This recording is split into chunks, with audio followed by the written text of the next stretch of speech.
आता पाहूया महत्त्वाच्या 25 बातम्या। मनसेचा 19वा वर्धापन दिन यंदा पिंपरी चिंचवडमध्ये होणार। 9 मार्चला चिंचवडमधील रामकृष्ण सभागृहामध्ये मनसेचा मेळावा पार पडणार।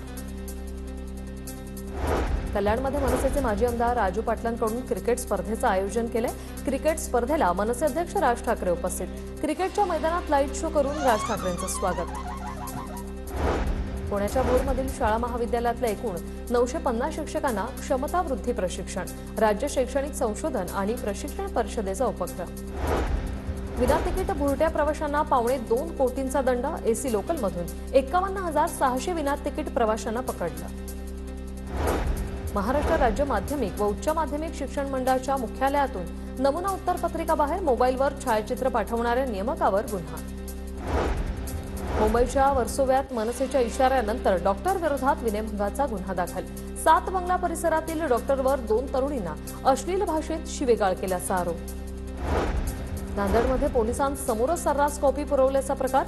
10वीच्या इंग्रजीच्या पेपरला कॉपीमुक्त अभियानाचा फज्जा। नायगावातील जनता हायस्कूलचा व्हिडिओ व्हायरल। 12वीच्या परीक्षा केंद्रावर कॉप्यांचा खच। संभाजीनगरमधील निमगावच्या परीक्षा केंद्रावरील धक्कादायक प्रकार। संस्थेचे अध्यक्ष सचिव केंद्र संचालकांसह 17 पर्यवेक्षकांवर गुन्हा।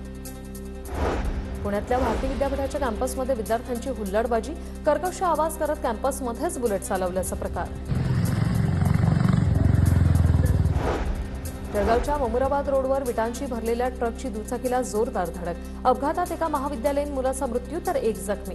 तालुका पोलिसात घटनेची नोंद।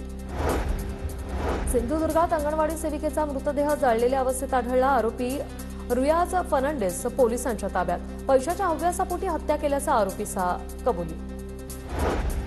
आदिवासी समाजाच्या विद्यार्थ्यांचा जिल्हाधिकारी कार्यालयावर मोर्चा। आदिवासी समाजासाठी विशेष पदभरती आणि बोगस आदिवासी प्रमाणपत्र काढणाऱ्यांवर कारवाईची मागणी।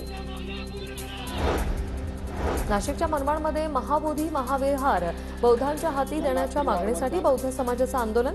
महाविहार मुक्त न झाल्यास तीव्र आंदोलनाचा इशारा। कोल्हापूरमध्ये प्रशांत कोरटकर विरोधात अखिल भारतीय मराठा महासंघ आक्रमक। कोरटकर विरोधात जोरदार घोषणाबाजी। जळगावमध्ये अपर जिल्हाधिकाऱ्यांसह प्रांताधिकाऱ्यांवर सेवा हक्क आयोगाची शास्तीची कारवाई। टोकरे कोळी जात प्रमाणपत्रासंदर्भात वेळेत निर्णय न केल्याने कारवाईचा बडगा। लातूरच्या निलंग्यातील मुगावमध्ये केळीच्या पिकात रानडुकरांचाही दोष। रानडुकरांकडून एकरावरील केळीचं पीक उद्ध्वस्त। शेतकऱ्यांचं मोठं नुकसान। नांदेडमध्ये हळद पिकात आंतरपीक म्हणून मिरचीची लागवड। नव्या प्रयोगात शेतकऱ्याला चांगलं उत्पन्न। धुळे जिल्ह्यात तापमानाचा पारा 37 अंशावर। उन्हापासून रक्षणासाठी नागरिकांकडून टोपी, रुमाल, स्कार्फचा वापर।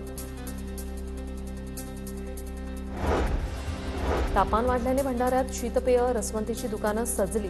बाजारात टरबूज, खरबूज आणि द्राक्षालाही मोठ्या प्रमाणात मागणी।